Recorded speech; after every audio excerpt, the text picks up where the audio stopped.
Hello, everyone. Thank you for attending today's webinar, Single Source of Truth, the Future of TMF Automation, presented by Medidata. I'm Joe Keenan, contributing editor to Fierce Markets, and I'll be moderating this webinar. Our speakers today are Sholeh Ehdaivand, President and CEO, LMK Clinical Research Consulting, and Frederico Braga, Principal Platform Strategy and Adoption, Medidata. You can read their full bios on the right side of your window. Just a few technical notes before we begin. The webcast is being streamed through your computer, so there's no dial-in number. For the best audio quality, please make sure your volume is up. You can find additional answers to some common technical issues located in the Help button at the bottom of your screen. This webinar is being recorded and will be available on demand within 24 hours after the event. We will follow the presentations with a Q&A session. Please submit your questions using the Q&A button on the left side of your screen, and you can do that during the presentation itself. That pretty much covers the technicals. I think we're ready to begin. Sholeh, please go ahead.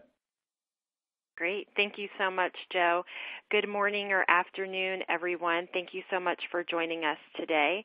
I'm very excited to speak with you all today about the power of TMF operations. So our agenda for today is I'll start with the power of TMF operations and optimizing your TMF operations for inspection readiness success. Everything that we do within clinical trials and within our TMF is always for inspection readiness. Our TMF has to be inspection ready at all times. Then I'll turn it over to Frederico for the future of TMF management through technology integration and process automation, and we'll end it with a panel discussion and Q&A. So let's start with the poll question. What is your organization's biggest challenge when managing trial master files? Is it completeness, which means you're missing or have incomplete documentation? Is it access to documentation? So, for example, it may not reside in the country where the sponsor inspection is being hosted. Is it collaboration? Think about challenges with working with internal and external partners.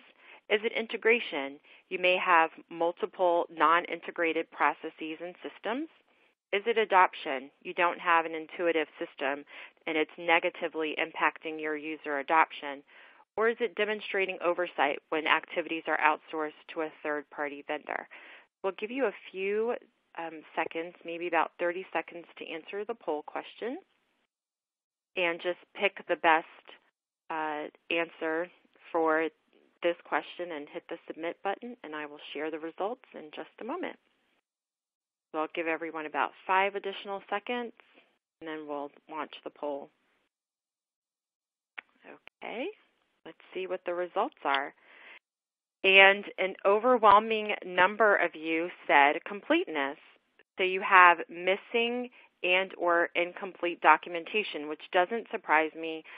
One thing that I hear time and time again is trying to figure out what should be in the TMF and making sure that your TMF comprises all of the different milestones and all of the events that have occurred on a trial.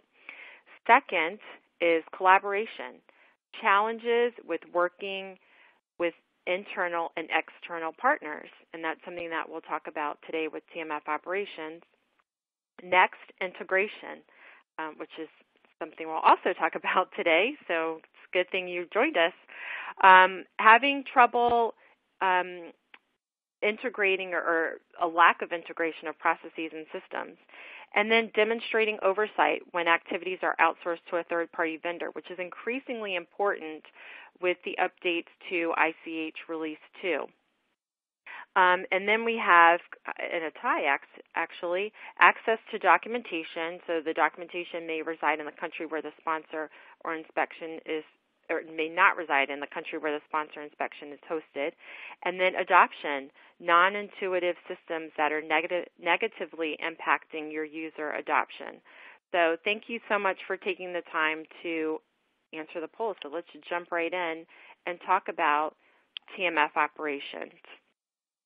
what or who is TMF Operations? And as I'm kind of talking about this, I want you to think about what your TMF Operations looks like at your company, because it may not be the same as your CRO or your client, etc. TMF Operations are the managers of the TMF Trifecta, and we'll talk about what the TMF Trifecta is in just a moment. So TMF Operations, it could be one person or it could be 10,000 people. Obviously, I'm exaggerating, but my point is it doesn't necessarily have to be a full department. It could be one person who wears many different hats, or it could be many people wearing just one hat.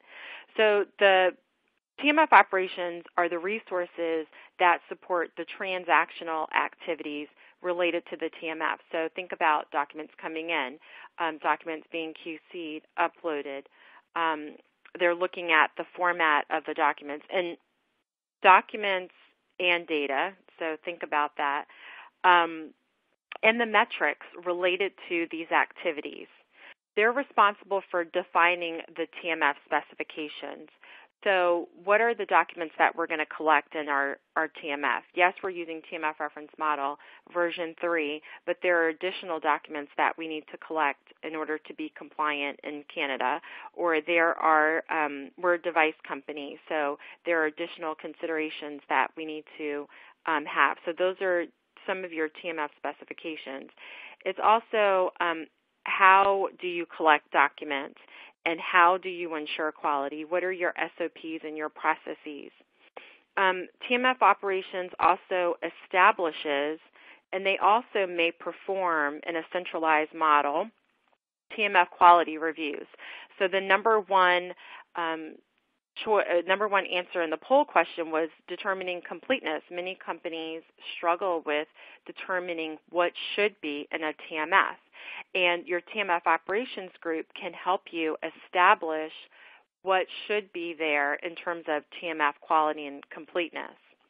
And the TMF Operations group or person or persons, they're also the TMF subject matter experts for your TMF Trifecta, which is what I described earlier, your TMF people, the process, and your technology. And we're going to talk about the Trifecta in just a moment, but I want you to keep in the back of your mind that TMF people, it's not just TMF Operations. So just keep that in the back of your mind as we go on.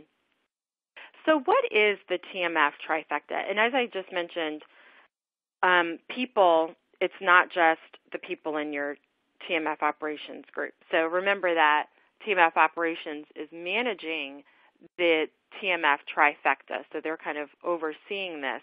And it doesn't necessarily mean that they're administratively managing, but they are functionally managing the TMF in terms of the Trifecta. So the Trifecta is the people, it's the process, and then it's the technology. So the people, when we talk about who are the people who are important or contribute to or responsible for the TMF, it's the stakeholders. All of the contributors to the TMF, and it's not just clinical operations, right? These are the people that author, produce, or collect clinical trial documentation and content as per regulatory and business requirements. So you think about the way that you conduct a clinical trial from beginning to end, and all of the different functions, all of the different people, if they're vendors, if they're CROs, everyone is a document stakeholder or a data stakeholder in terms of the TMF. So they're a part of the Trifecta. And then the TMF Trifecta ensures TMF quality by ensuring that there are sustainable SOPs and processes and job aids and work instructions for the stakeholders to follow to ensure that that you all are inspection ready at all times. So it's very important to have a sustainable process and SOPs that can be followed by all. And you may also want to have job aids or work instructions, which are a couple of levels down from the SOPs and the processes, so that people, especially people who don't consistently contribute to the TMF. So let's say, for instance, medical writers, perhaps they're only contributing to the TMF at the end of this trial. So it's not something that they do on a consistent basis. So you want to have something easy for them to follow so that they know how to determine TMF quality, how to determine TMF completeness. And then in terms of technology, you want to have a compliance system which allows direct access to documents and data. And for me, myself, I always have to consciously think about the TMF. It's not just documents anymore. It's also the data that we collect as a result of the TMF or as a result of the clinical trial. So in practical terms, the TMF Trifecta and these forces, the people, the process, and the technology, they're all working together because obviously you want to ensure TMF quality, and that's how you do that through your process. Your document owners or your stakeholders are responsible for that. And then you're using your eTMF, your technology, to ensure document quality and as a clinical trial tool to ensure document quality. And all three of these are working together simultaneously in the context of a clinical trial. So let's close with my portion on TMF operations with the case study. And I think that a lot of people on the phone, you can probably relate to this particular case study. So we worked with a late-stage pharmaceutical company that had a fast-track product, which is great for them, very exciting. They were doing their own document management services. So a corporate audit revealed many issues with their TMF operations, including a lack of a sustainable process to confirm quality documents, and they weren't filed in a timely manner. So one of the things you have to think about, especially with ICH GCP Release 2, is that it clearly says that the TMF has to be contemporaneous with the clinical trial, which means that once documents are collected or created, they need to be filed in a timely manner. So this company did not do that. And in addition to that, their CTMS and eTMF integration, which is also one of the issues that you all pointed out earlier, or some of you pointed out as being an issue with your TMF earlier, yielded an incomplete TMF. And you're probably thinking, well, how? So they thought that the documents that were created in the CTMS were automatically being uploaded into the eTMF, and that was not happening. So the solution was the company created and initiated a TMF CAPA. The preventative measures included engaging the services of a TMF service provider to address the quality and the people concerns. The service provider created a company-wide sustainable process for the TMF. And again, you really have to think about your TMF process. And is it sustainable? Can it be followed by multiple document stakeholders? The processes included a proven method to confirm and track TMF quality and completeness, which again is very important, and it's something that some of you pointed out in the poll question as being a challenge to ensure. And the service provider trained all of the TMF stakeholders on the process. So training is a vital key component to the TMF. So it's one thing to just create SOPs and processes and job aids, but you also have to train all of the TMF stakeholders to ensure that they have a level of understanding for those SOPs, processes, and job aids. The service provider supported the company in finding a new eTMF, CTMS that was truly integrated. So it took the manual work out of taking the documents out of CTMS and uploading them into the eTMF. So let's look at the outcome of that situation. So the auditor performed yet another TMF audit, and the company did not receive any major findings.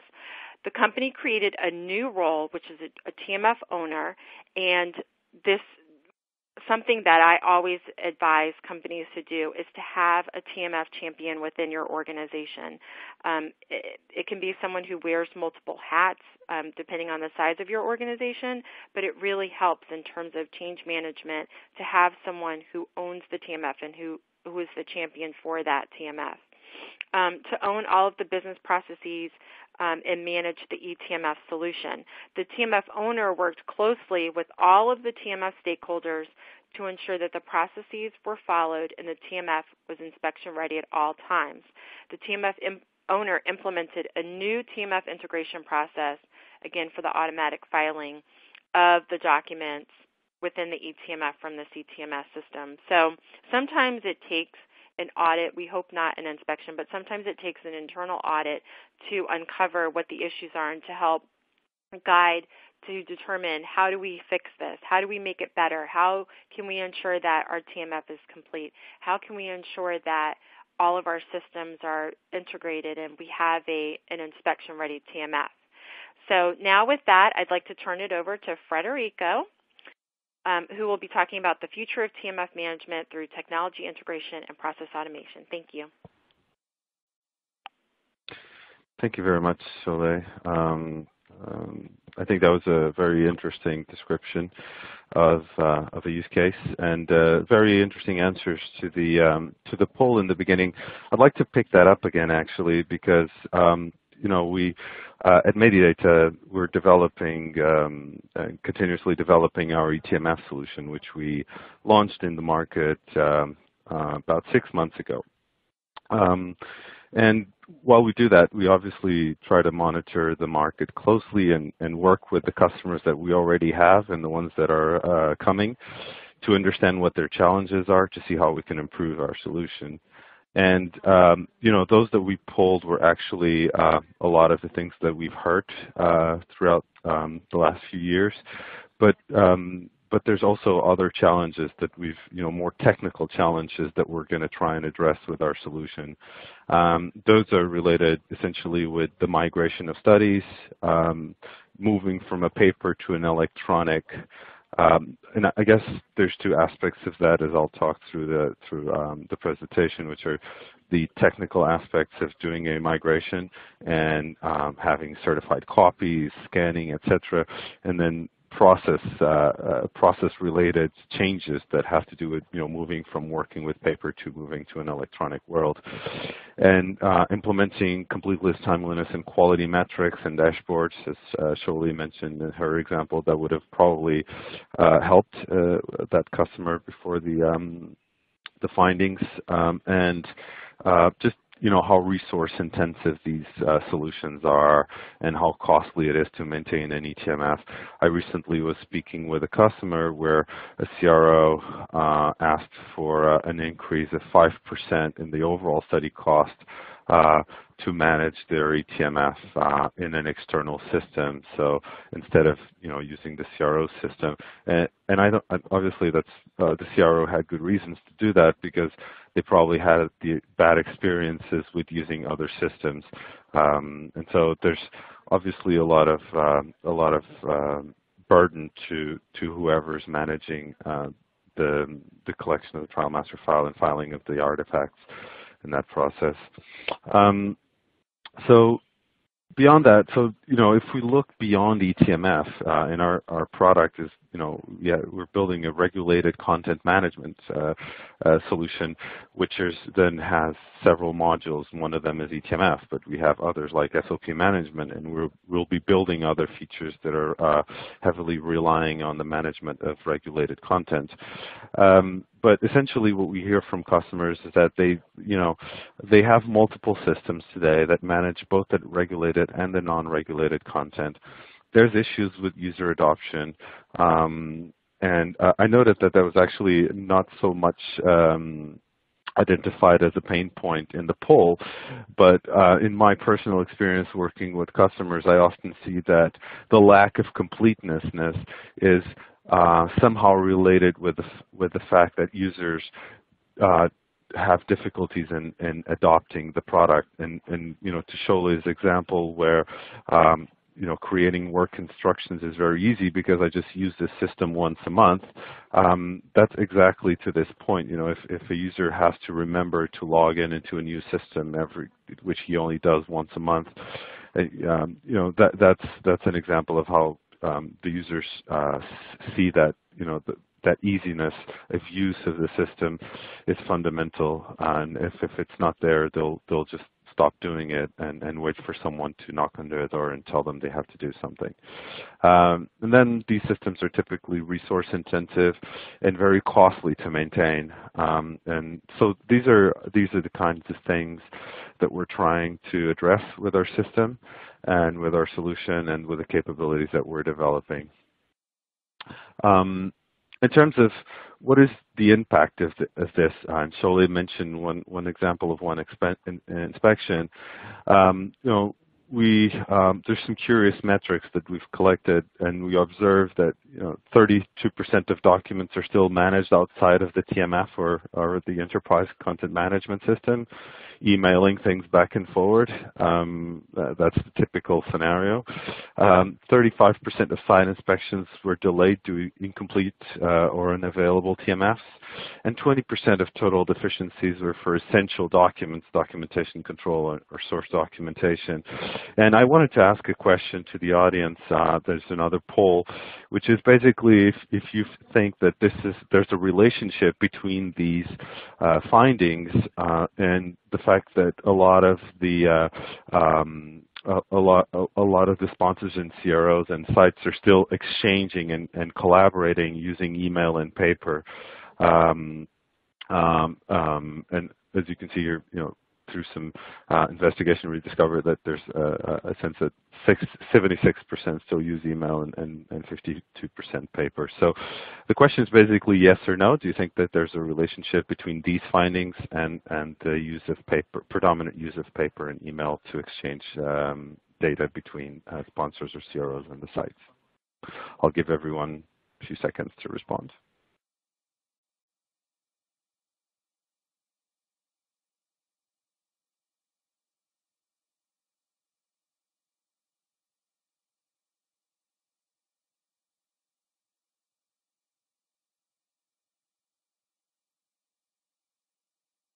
Okay, 5 more seconds.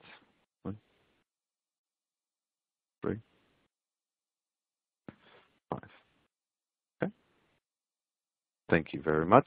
I believe we were able to see the results, and there's an overwhelming response of yes. And I think that's in line with what we also think, and we'll get back to this point in a little bit, but thank you for your responses. So going back to the compliance issues, so this is, I believe, speaking a little bit to the previous slide, and when we build our solution, what we're thinking is that the most important thing that we need to get right is to help you, sponsors and CROs, get the compliant aspect right. This is an MHRA report, and probably hard to see the specific numbers, but I'll give you some help. There's critical findings. Most of the critical findings, about 20%, are related with the lack of readily available documents for inspection. And the notion of readily available is defined by the MHRA, somehow defined. And that has to do with the fact that we believe this is a highly collaborative process that involves multiple parties, and therefore we want to fix this. We want to help you sponsors and CROs to fix this, but then we need to start looking at the process itself. And so when we look at this process, and this is just a reference from the process model of the DIA reference model, third version, and we look at the processes and sub-processes and some of the examples of these artifacts, we can see that it's highly collaborative. It involves most functions, from biostats to clinical operations to CRAs and site monitoring, to people in supply chain and medical writing. There's a multitude of stakeholders, and sometimes they're internal and external. And from study to study, it varies who these stakeholders are and what kind of responsibilities they have over the artifacts. Are they just a contributor, or are they responsible for that collection and or approvers? So that it's kind of complex, that matrix, to define that matrix. So we thought really a lot about that, and we won't be showing any features today, but we welcome you to reach out to us. And we've thought a lot about that, and that's based on this whole iterative process that we built a study startup wizard that we believe automates the whole study startup process and takes into account all the collaborative nature of this process. So back to the more, let's say, ongoing artifact management and TMF filing, we also thought at Medidata, really, how can we help our sponsors automate the filing process, right? How can we make this easier for you? And we looked through our platform. So the Medidata platform is, some of you know, it's one of the largest platform in the industry supporting the clinical development process, and we have capabilities that support everything from study startup to closing. And we looked through all of these other products in our platform. Would it be possible for us to actually find some of these artifacts already in one of our existing products? Our example would be CTMS in our study site monitoring solutions. Can we find monitoring visit reports there already? Or in our EDC system, can we find our annotated ECRFs and our ECRFs and the raw data from the study? And for 76% of the artifacts, the answer is yes. We could actually already find that information there, or make it very easy in that process of using those other tools for someone, for the contributor to actually put that data into that system. So that's why we call that a single source of truth approach, where we kind of transform the process from having the TMF manager playing a role of chasing every other stakeholder to contribute with their artifacts, and have that person perhaps focus more on the timeliness and the quality of those artifacts. And that's a journey that we're initiating and that we're using in the development of our product. And that is, in fact, we're actually obviously focusing on creating a feature-rich product. But our number one priority is the integration with our platform and driving the automation of these artifacts to the filling process.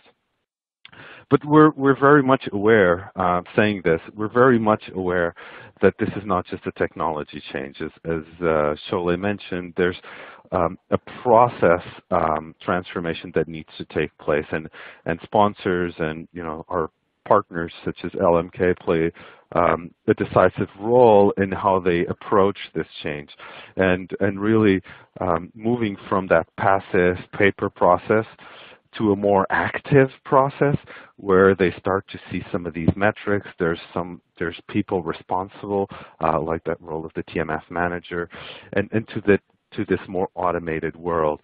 So this is a process in itself which will take time, and we believe that these three things, these three ways of working, can coexist, and that's really where it's difficult, because when we were just managing the trial master file on paper, it was actually probably less of a risk for many sponsors than when all these changes started to occur. And so we believe that the automation that we're bringing in, we're very much aware that this automation needs to go hand in hand with that process change, and by doing so, sponsors, we believe, will achieve great benefits in terms of reduced cost and cycle times in the duration of the study. I'm working with a sponsor right now who is seeing issues and it's having, like, the lack of readiness of the TMF and availability of the documents is causing them issues in terms of compliance and cycle times, and that's why that's very important. And just to quote Bill Gates, one of his famous observations is that, automation applied to an efficient operation will magnify the efficiency, but if the automation is applied to an inefficient operation, it will also magnify the inefficiency. So we're very much aware of this and working with our partners in that transformation. And we're doing that, as I mentioned before, in that fully integrated platform approach. So what our customers are telling us is that, they prefer a fully integrated platform. 69% of our customers prefer a fully integrated platform, and 74% are more likely to switch to it. And that's really what's driving then the priority that I mentioned before. Yes, we're developing a lot of features. We're looking into natural language processing and all these great capabilities. We're actually already doing that in terms of automated metadata tagging of documents in our latest version of our product, but our number one priority is in fact the integration with the platform and that automation. And just as an example of that, this is the study management and strategic monitoring process. And as you know, probably according to the new guidelines of ICAG 6, you should use a risk assessment categorization tool to categorize risks and to drive your monitoring. So that you do that probably in an early stage of the process. Then the anomalies in the data are identified through edit checks and statistical methods, and that is when you use our strategic monitoring solution. Then the data is cleaned and the queries are addressed. Data anomalies are managed through a common workflow and issue management through conduct of the study. Central monitor reviews the outliers, triggers site visit as required. So we're talking about that's why we call it strategic monitoring, because the site visits are not scheduled according to a plan. They're triggered according to risk profiles. And then SDVs is performed and new risks are identified. And as a part of that, the monitoring visit report is generated. And that with our current version of our product, that's what we're already doing. So if you're a customer of the Medidata platform, you'd be able to automatically file those monitoring visit reports in your trial master file. And not only you'll be able to do that, but of course, you'll also, in our solution, you're able to monitor the completeness of that artifact and the timeliness of which it's filed. So to make sure that you're not just relying that these things are happening automatically, you have the ability through our reporting capabilities to ensure that that is being done and trigger alerts and notifications and initiate workflows on it. So our solution is really focused on managing the complete TMF lifecycle and with rich configurable workflows. It's obviously role-based. The whole interface and the workflows are role-based. It includes robust notifications and email integrations. We have very robust search mechanism and reporting mechanisms with safe searches, searching for metadata, searching inside documents and data. So very powerful there. And as I mentioned before, intuitive study generation tool, which this wizard I mentioned, which allows you to define all the artifacts based on the third version of the reference model and create that, initiate that collaboration with internal and external stakeholders, and a very easily configurable TMF folder structure. So that's where really the power of this solution comes in. And we welcome any of the audience to reach out to your Medidata representative or to ourselves should you be interested in receiving a demonstration of the product. So that's it for me today. I believe I'll hand it over to Q&A and welcome your questions. Thank you. Frederico, thank you. Like you said, we're ready to move on to Q&A. Just a reminder to the audience that there's still time to submit your questions using the Q&A button at the bottom of your screen. We've already got a lot of great questions, and we'll try to get to as many as possible. First question up for you guys is, how can TMF automation improve the timeliness of the TMF?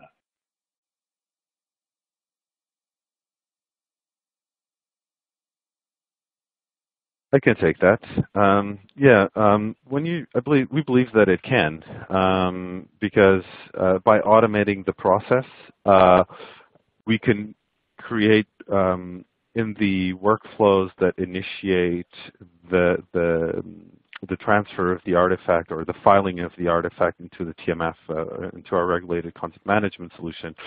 The TMF manager, and this is an example of a standard process, can be notified that there's a new artifact available for filing. So by doing so, we believe that that's probably, both completeness and timeliness can be highly improved. Quality probably not so much. I mean, obviously there's a little bit of more visibility into the quality of the artifacts, but we believe that where the biggest impact of this approach is really on the completeness and timeliness of the TMF. Next up is, how has regulation changed the way we interface or work with the TMF? Yeah, that is actually a great question. And if we look at the evolution of regulations over the past, maybe 15 years, 20 years, we started with ICH GCP. And in Section 8, they gave us the essential documents list. Over time, what we realize is that the essential document list is not a complete view of what documentation should be in the TMF, because those documents do not tell the full story of what happened in a clinical trial. And then, out of the DIA came the TMF reference model, which gave us a more comprehensive list of the documents that we should collect and file within the TMF. Now, to note, the TMF reference model is not a standard, it's a reference, so I just want to make that very clear.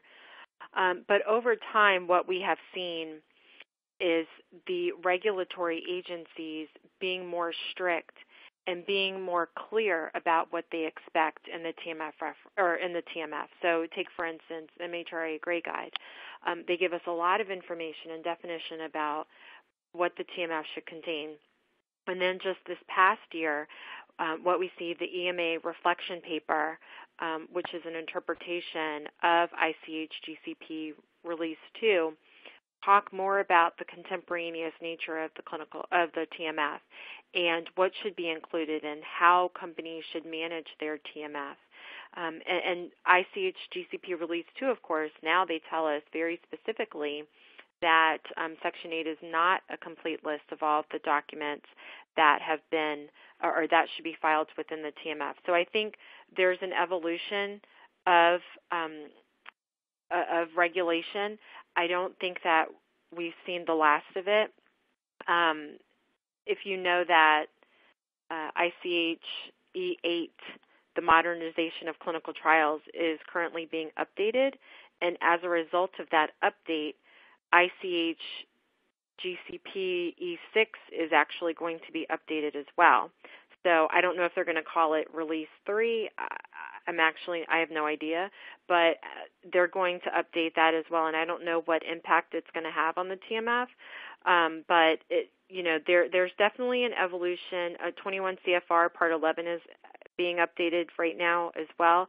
So I think over the next 18 months, it's going to be very critical to stay informed with the information that's coming out of the regulatory agencies to ensure that you're compliant. So that's a great question. Frederico, this is just kind of a quick clarification. What's the definition for the acronym KRI? Thank you. I'm sorry. I ran through it too quickly. So according to risk-based monitoring guidance, that would mean a key risk indicator. Great. Question here about, what about wet signature documents? Are those noted as being stored in a separate file? Are wet signatures a thing of the past?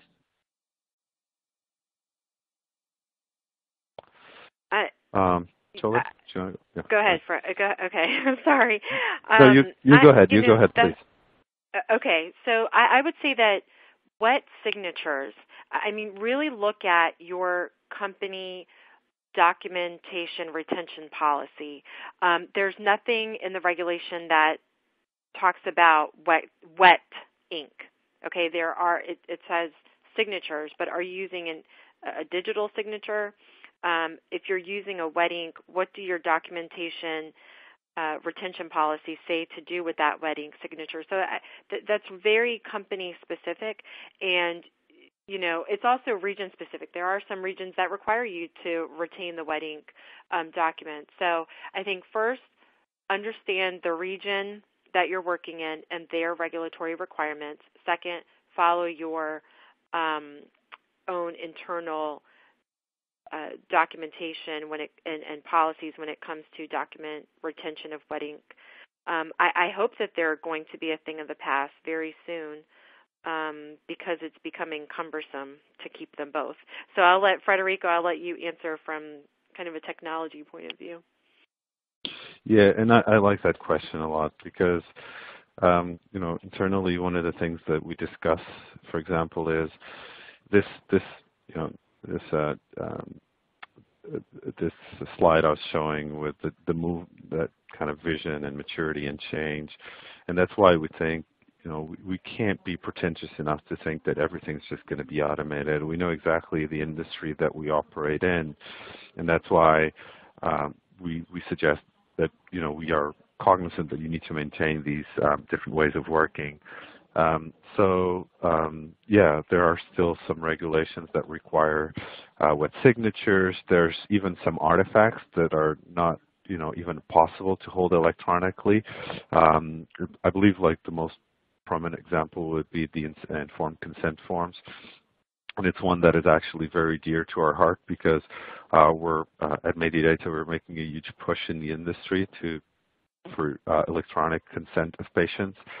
And that's another example of something that, has a massive burden in terms of operational burden, and it's a paper process, right? So there's just so many things that change when you move from a paper process to an electronic process that you don't need to do checks and balances and a lot of other things that are necessary that disappear once you adopt a digital process. So I know it's a little bit of a buzzword, but we see this a little bit. It's a real digital transformation that is happening overall, and in our industry especially, it takes time to adopt. So, but it doesn't mean that there are not opportunities out there already for things that can be automated and can, be fully electronic.